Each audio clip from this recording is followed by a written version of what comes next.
আজকে এক ঝিঝি পোকার ডাকে আমি ঘর থেকে বের হয়ে আসলাম। এই ঝিঝি পোকটা রাত্রেবেলা কিন্তু গ্রাম অঞ্চলে ডাকে। এই যে শব্দটা আমরা দুইজন ঘর থেকে বের হয়ে আসছি। এখন রাত বাজে প্রায় 10টা। এই যে ডাকতেছে। তো এটা আজকে আপনাদেরকে দেখানোর চেষ্টা করব। এই সামনে যাও না। এই পোকাটা দেখতে কেমন, ঠিক আছে? আমরা অনেক সময় এই শব্দটা শুনতে পাই, কিন্তু পোকাটা দেখতে কেমন সেটা কিন্তু আমরা জানি না। তাই আজকে আপনাদেরকে দেখানোর চেষ্টা করব। এই যে ডাকতেছে এই পোকাটা।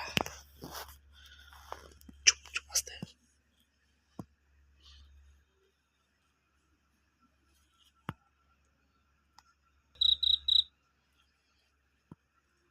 চুপ চুপ।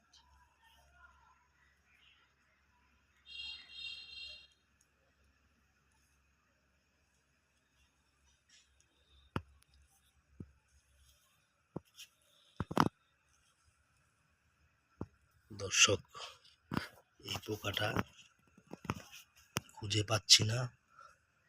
পেয়েছি। এই যে দেখাচ্ছি আপনাদেরকে পোকাটা। এই গাছের ভিতরে চলে গেছে। এই আমরা একটু চেষ্টা করছি দেখানোর জন্য। এই পেয়েছি।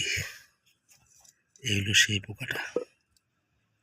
এই যে দেখেন, এই পোকাটার জ্বালায় কিন্তু আমরা ঘুমাইতে পারতেছি না।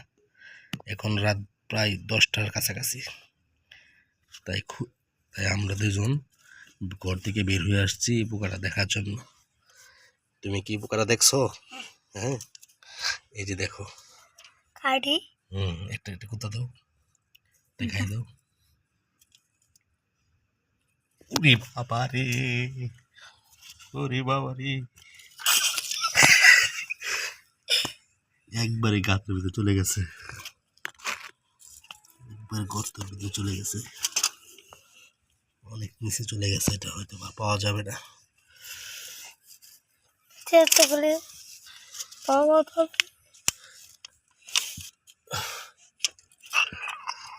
অনেক নিচে চলে গেছে। মাটির চাপা থাকতো। চলো চলো চলো চলো যাই, চলো ঘরে যাই। নাই নাই নাই নাই নাই, কোথায় যেন চলে গেছে। চলো জায়গা ভূতে ধরবো। চলো আমরা ঘরে চলে যাই। দর্শক, তাহলে আমরা আপনাদেরকে হয়তো দেখাতে পারছি। এটা আমাদের সার্থকতা। এই পোকাটা যে কত ঢাকাঢাকি করে, এটা আজকে আপনাদেরকে বাস্তবে দেখাতে পারলাম। ধন্যবাদ সকলকে।